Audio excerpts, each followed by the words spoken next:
Assalamualaikum warahmatullahi wabarakatuh. Innal hamdalillah nahmaduhu wa nasta'inuhu wa nastaghfiruh wa na'udzu billahi min shururi anfusina wa min sayyiati a'malina. May yahdihillahu fala mudilla lahu wa may yudlil fala hadiya lahu. Wa nusalli wa nusallim ala hadzal nabiyil karim wa ala alihi wa sahbihi wa man ihtada bi hadihi ila yaumiddin. Rabbi shrah li sadri wa yassir li amri wa hlul 'uqdatam min lisani yafqahu qawli. Amma ba'du. Kemarin sudah ada mukadimah bahwa kurban itu macam-macam. Ada terkait syukuran ibadah haji dikenal dengan kurban hadi. Ada juga terkait dengan pelanggaran manasik haji dikenal dengan kurban dam. Ada juga yang terkait dengan syukuran hari raya Idul Adha bersama-sama dikenal dengan kurban udhiyah. Ada juga terkait dengan syukuran atas kelahiran anak, maka dikenal dengan akikah. Setiap jenis kurban itu punya hukum yang berbeda-beda, punya cara distribusi yang berbeda-beda. Tidak mungkin digeneralisir atau disamaratakan. Malam ini kita mencoba fokus memahami tentang hukum kurban udhiyah. Kalau kemarin hukum kurban hadi. Terkait dengan hukum kurban udhiyah, memang ditemukan ada dua pendapat. Ada yang berpendapat hukumnya wajib, ada yang berpendapat hukumnya sunnah. Kenapa? Karena memang wujud teksnya itu tidak sharih, tidak tegas, sehingga membuka peluang untuk adanya perbedaan di antara ulama. Bergantung nanti sudut pandangnya, cara istinbat hukumnya, dan sebagainya. Saya coba misalnya yang berpendapat hukumnya wajib itu berdalil dengan satu hadis Abu Hurairah. An Abi Hurairah radhiyallahu ta'ala anhu anna Rasulullah sallallahu alaihi wasallam qala man kana lahu sa'atun wa lam yudhi fala yaqrabanna musallana. Man barang siapa kana lahu adalah baginya sa'atun kelebihan, kelonggaran, kekayaan, kemampuan, walam yudahi, tapi dia tidak menyembelih kurban udhiyah, fala yaqrabanna musallana, diancam jangan dekat-dekat dengan tempat sholat kami. Hadisnya bukan fala yaqrabanna masjidana, enggak, tetapi fala yaqrabanna musallana. Ini memberi sinyal beda antara masjid dengan apa? Musala. Kalau masjid itu bumi Allah yang dibatasi sedemikian rupa, entah batasnya hanya tembok 1,5 meter, atau mungkin ada atapnya, ada kubahnya, ada menaranya, itu namanya masjid. Tapi kalau tidak ada batasannya, itu namanya musola. Sering diterjemahkan tanah lapang. Masjid Sab'ah itu ada yang hanya 3x3, walaupun kecil tapi tetap namanya apa? Masjid. Paling besar itu pernah saya coba itu depoi gini, ini lebarnya nggak sampai 9. Kalau satu depoi ini 1 meter seperempat, kalau katakanlah kali 8 saja, ya mungkin ketemu 12 ya. Itu panjangnya, lebarnya nggak sampai 6 depoi. Berarti nggak sampai 8 meter, kira-kira begitu. Tingginya bisa digayung sambil jinjit, ya mungkin mendekati 2 meter. Pintunya hanya satu untuk keluar masuk. Tapi sayang dewasa ini sudah tidak bisa ditempati sholat karena sudah ditutup, sehingga teman-teman yang menziarahi Masjid Sab'ah hanya tinggal menyaksikan aja dari jauh. Oh, itu masjid-masjid yang 7 buah, tapi yang bisa dilihat hanya 5 buah, karena yang 2 itu sudah termakan jalan, hilang udah. Itu yang namanya masjid. Jadi ada sinyal di sini, orang mampu kok tidak menyembelih apa? Kurban udhiyah. Seakan-akan disindir habis-habisan, ente kaya nggak menyembelih kurban, ngapain dekat-dekat dengan tempat sholat kami?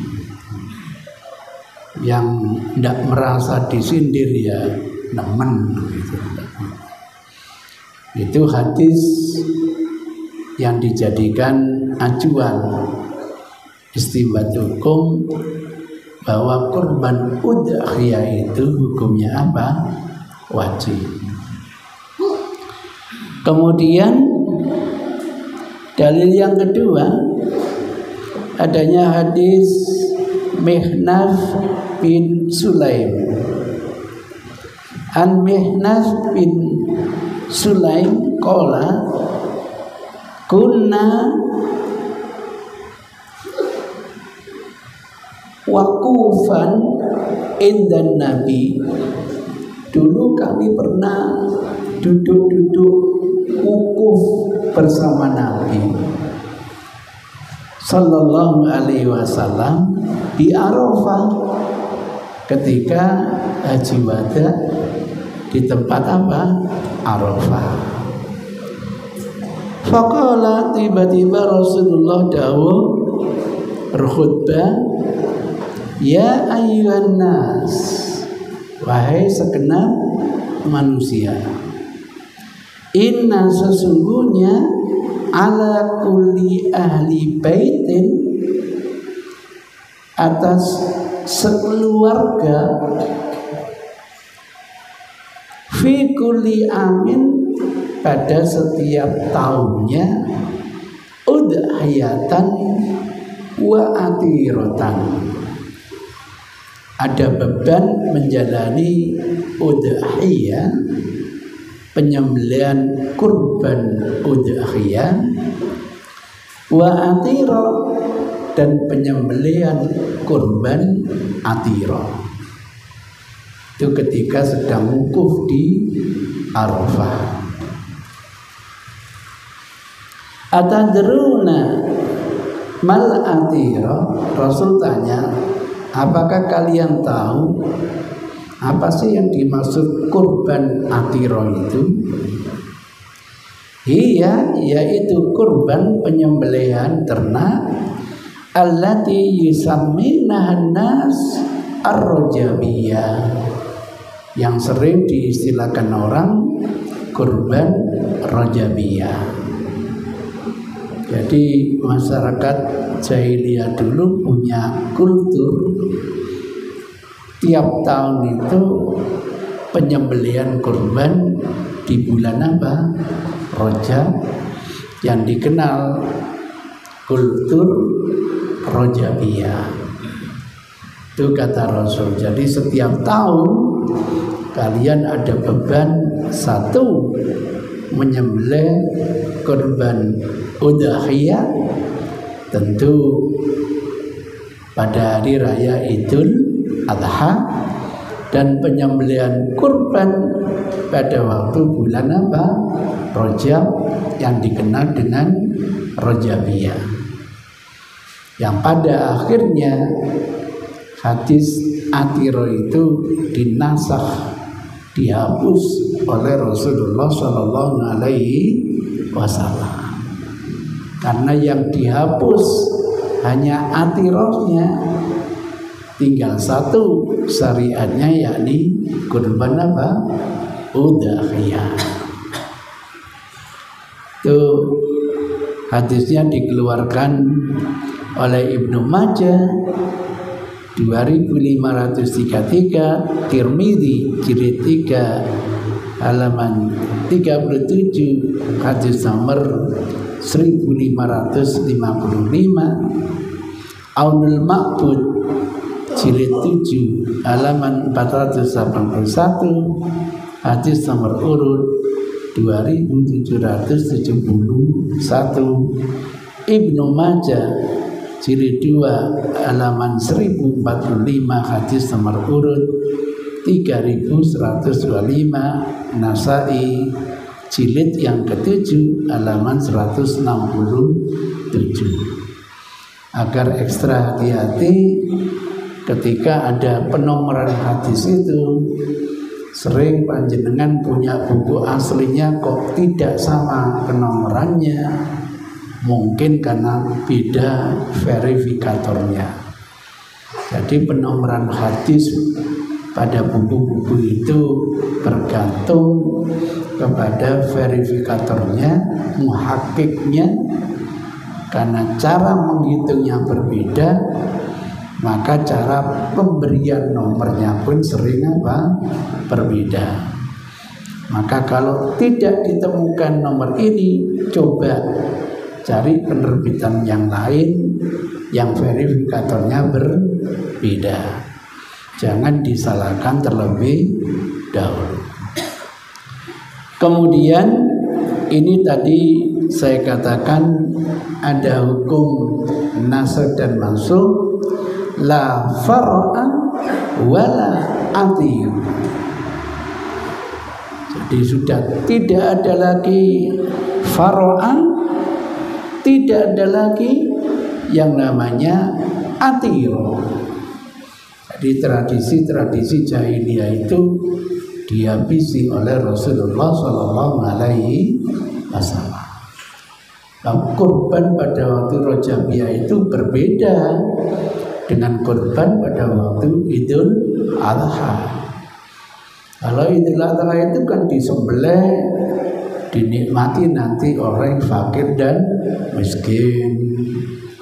Tapi kalau yang namanya atiro disembelih untuk dihadiahkan kepada para berhala. Nah, ini yang menjadi masalah. Ini termasuk wa ma uhilla li ghairillahi. Itu ceritanya.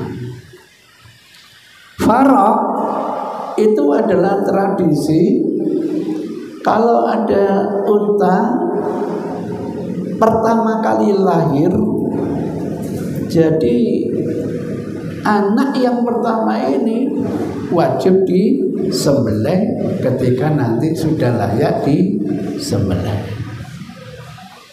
Setahu saya masih berlaku. Orang-orang Badui itu sering undang kita masalahnya. Kalau ditanya, ini syukuran kambing pertama kali lahir, nah gitu. Itulah yang namanya kultur itu. Padahal sudah dilarang oleh Rasulullah. Nanti jawabannya yang dilarang itu kalau disembelih untuk berhala gitu. Jadi anak pertama itu sengaja dikorbankan untuk diserahkan kepada berhala. Atiran juga begitu. Di bulan Rajab mereka nyembelih untuk disajikan kepada berhala. Mungkin kalau di Indonesia disajikan kepada siapa? Jenazahnya Syekh Zainuddin barangkali itu. Akhirnya yang menghabiskan remaja masjid, misalnya begitu. Jadi ada nas, atiro itu sudah dinasab, dihapus. Yang berlaku berarti udhiyah. Kemudian ada hadis ini tadi muttafaqun alaihi. Kemudian ada hadis yang ketiga, hadis Jundab bin Sufyan. Wa an Jundab bin Sufyan al-Bajali qala syahidun nabiyya sallallahu alaihi wasallam yauman nahr. Syahidtu, aku menyaksikan siapa Nabi sallallahu alaihi wasallam yauman nahri, pada hari penyembelihan kurban. Dikenal dengan hari raya Nahar atau hari raya kurban. Faqala, seraya beliau bersabda, man barang siapa dzabaha, yang menyembelih, qabla ayyusalliya, sebelum pelaksanaan sholat apa ini? Idul Adha, betul. Faliyadbah, supaya menyembelih al-ukhra, kurban yang lain, maka untuk menggantikan posisi penyembelihan yang pertama. Artinya penyembelihan yang pertama sebelum sholat itu tidak sah. Yang sah adalah penyembelihan setelah apa? Sholat. Wa man lam yadba, bagi yang belum menyembelih udhiyah, falyadba, supaya menyembelih. Ini perintah. Biasanya pakai kaidah usul, asal perintah itu hukumnya apa? Wajib. Begitu. Saya membaca hadis ini teringat dulu itu memang awalnya prosesi penyembelihan kurban udhiyah itu dilaksanakan menyembelih binatang dulu, setelah dimasak, dimakan, baru menikmati sholat hari raya. Itu awalnya begitu. Maka nanti ada ayat tidak begitu prosesinya, dibalik, sholat dulu, setelah itu baru menyembelih apa? Kurban. Maka bagi teman-teman yang menyembelih sebelum sholat, dianggap penyembelihannya tidak sah.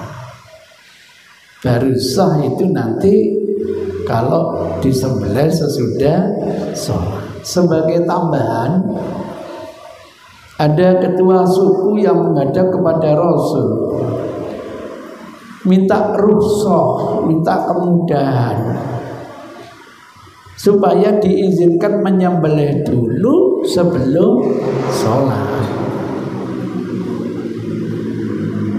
Ditanya oleh Rasul, kenapa? Jawabannya menarik, ya Rasul, umat saya ini tidak mau keluar sholat kalau nggak dibelehkan dulu. Ya kayak di Indonesia kalau gitu. Diajak yasinan tidak mau kalau tidak ada tumpengnya. Kalau ada tumpeng baru apa? Mau. Ya terpaksa takmir membuatan tumpeng dulu gitu. Baru mau apa? Keluar. Oh, tiba-tiba sasarannya yasinan itu yang penting apa? Tumpeng ini. Saya bina yasinan ya gitu. Akhirnya ketua takmir, saya siapkan tumpeng. Alhamdulillah, setelah berjalan 3 kali, mulai kita berdayakan ibu-ibu datang ke sini ini yang penting tumpengnya atau ilmunya. Kalau gitu misalnya tidak pakai tumpeng gimana? Tidak apa-apa gitu. Maka pengajian berikutnya, yasinan berikutnya, alhamdulillah sudah tidak ada lagi pakai apa? Tumpeng. Dulu kalau nggak pakai tumpeng nggak mau. Oh, kalau nggak dibelehkan dulu nggak mau keluar. Apa kata Rasul? Boleh untuk kamu, nggak boleh untuk yang lain. Itu ceritanya. Bijak Rasul itu, Masya Allah. Masyarakatnya masih begitu. Nanti lama-lama dibimbing bagaimana sholat dulu baru menyembelih kurban. Saya merindukan ada kiai yang seperti ini gitu. Kiai seperti Rasul, mengerti ilmu sosiologi, mengerti ilmu antropologi, sehingga dakwah itu bisa tepat guna mungkin. Ada kiai ditanya, Pak Yai, alhamdulillah saya sudah memeluk ajaran Islam. Masya Allah, syahadat sudah. Sampun Pak Yai, alhamdulillah lancar. Tapi Pak Yai, saya belum bisa sholat subuh. Jawabannya menarik, enggak apa-apa. Kapan ya ada kiai yang mau jawab begitu? Kok berbeda dengan kiai yang kedua ini ya? Tadi malam saya sudah syahadat Pak Yai, alhamdulillah. Tapi subuhnya saya belum bisa Pak Yai, ya kafir. Hadisnya sudah jelas, al-ahdu bainana wa bainal kufari tarku sholat. Ya sudah, saya nggak mau masuk Islam lagi Pak Yai. Terjadi seperti ini. Bayangkan tanggal 13 Ramadan ibu ini memeluk ajaran Islam. Nah tanggal 13 Ramadan itu pula ada pengajian di kantornya.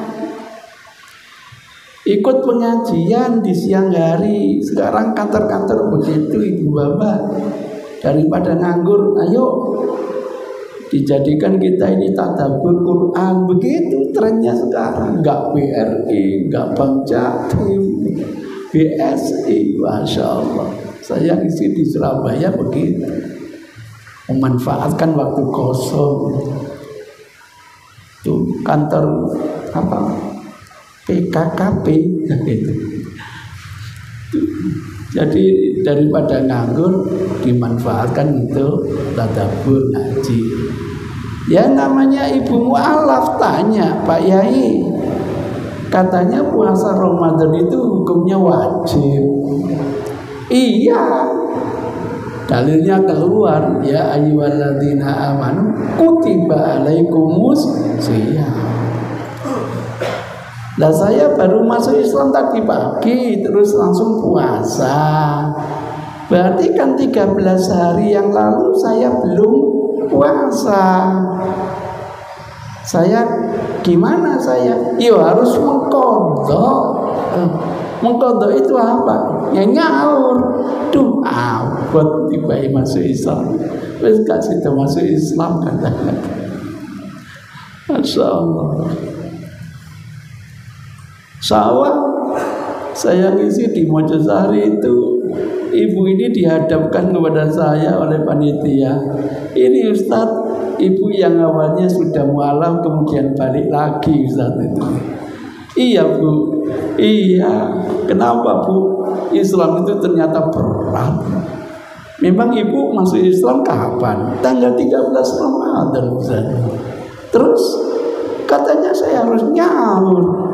Loh, ibu ini tahun ini mestinya nggak puasa dulu. Loh, kan wajib nanti kalau betul-betul imannya sudah kuat. Nah terus apa yang saya lakukan? Perbanyak kalimat thayyibah. Sholat gimana Ustaz? Kalau bisa monggo, kalau nggak bisa nggak usah dulu. Saya belum hafal Fatihah Ustaz. Sampai mau sholat nggak hafal Fatihah nggak apa-apa, diganti dengan kalimat thayyibah. Begitu binaan Rasul itu. Nanti kalau sudah kalimat thayyibah kuat, mulai jenjang masuk sholat. Jadi ibu tahun ini belajar sholat dulu. Mungkin 2 tahun atau 3 tahun baru belajar puasa. Gitu ya Ustaz? Iya. Tidak apa-apa gitu. Tidak apa-apa. Kalau gitu saya masuk Islam lagi. Alhamdulillah ya Allah. Orang kalau imannya tidak kuat, syariat itu beban. Begitulah caranya Rasul mengajarkan kepada Mu'ad, ajari mereka syahadat tok dulu. Fa'inhum atau kalau sudah taat, sudah menikmatinya, baru masuk jenjang ajari mereka untuk sholat. Belum puasa, belum.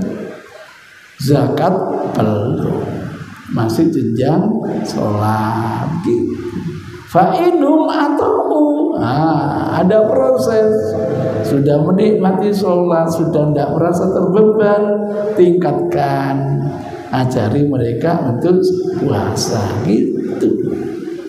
Tidak ujuk-ujuk udkhulu fi silmi kafah.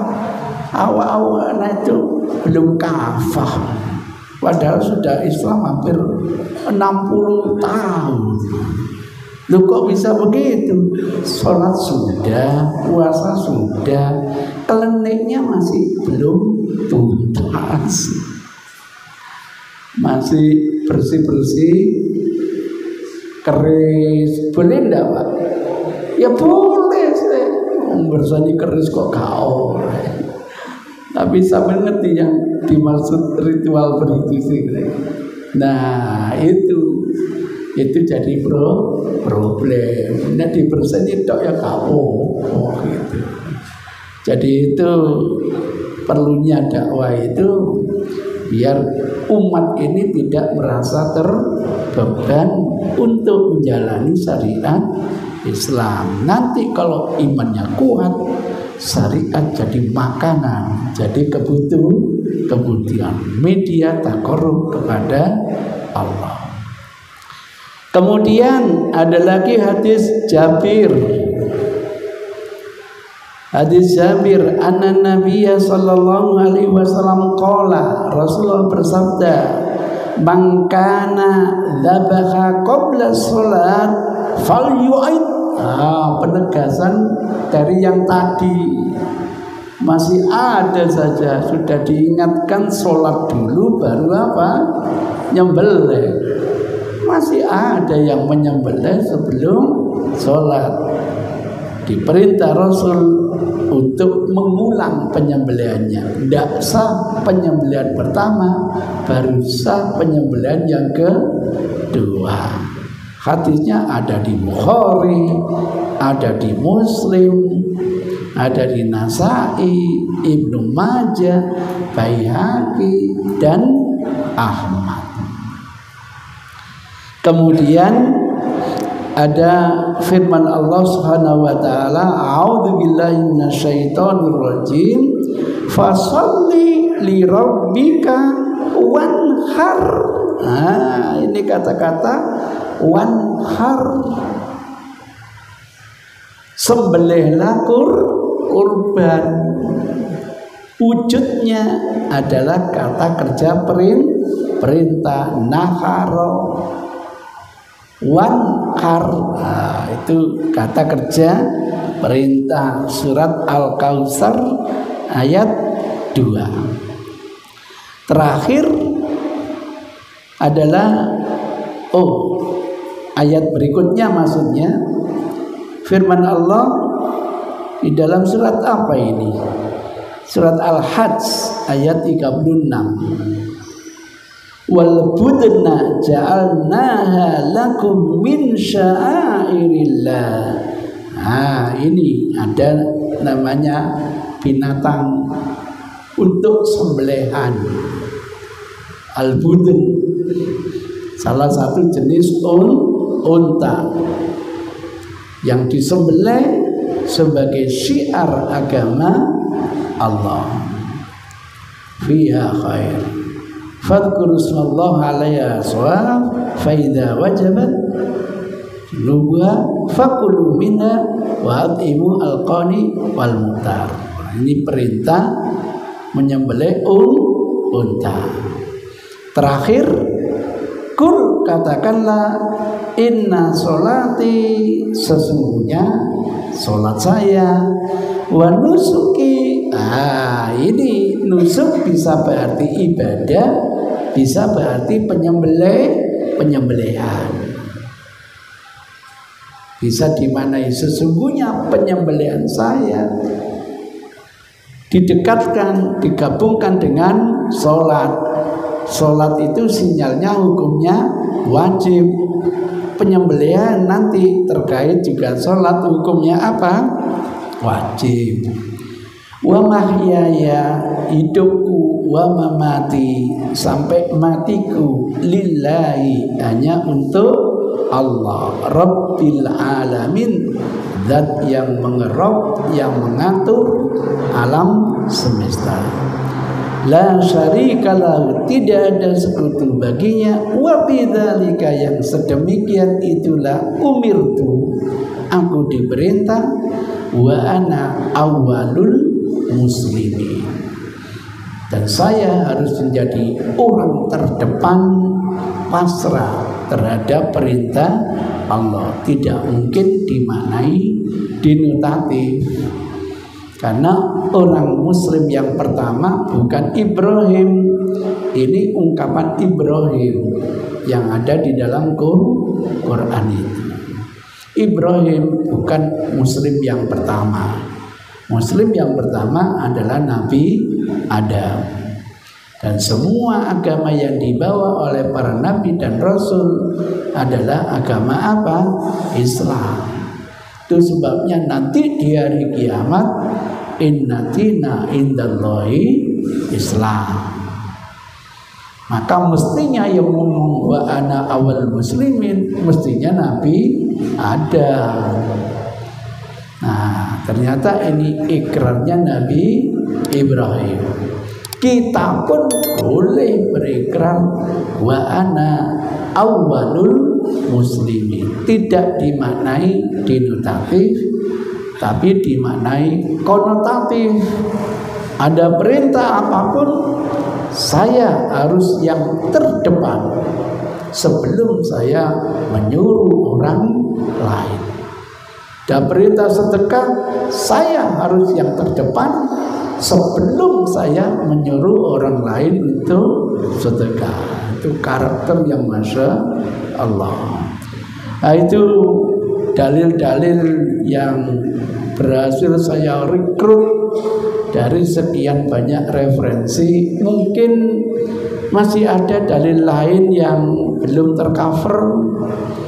Mungkin Bapak Ibu pernah membaca entah di buku apa atau di majalah atau di apa yang belum tercover dari contoh-contoh ini. Ada yang nemukan mungkin? Monggo silakan. Mic-nya biar kedengaran. Nggih. Ini Bang. Nggih. Silakan, Mbak.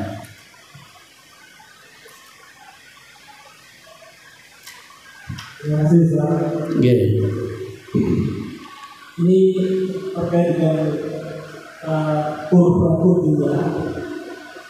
Panitia menjual kulitnya.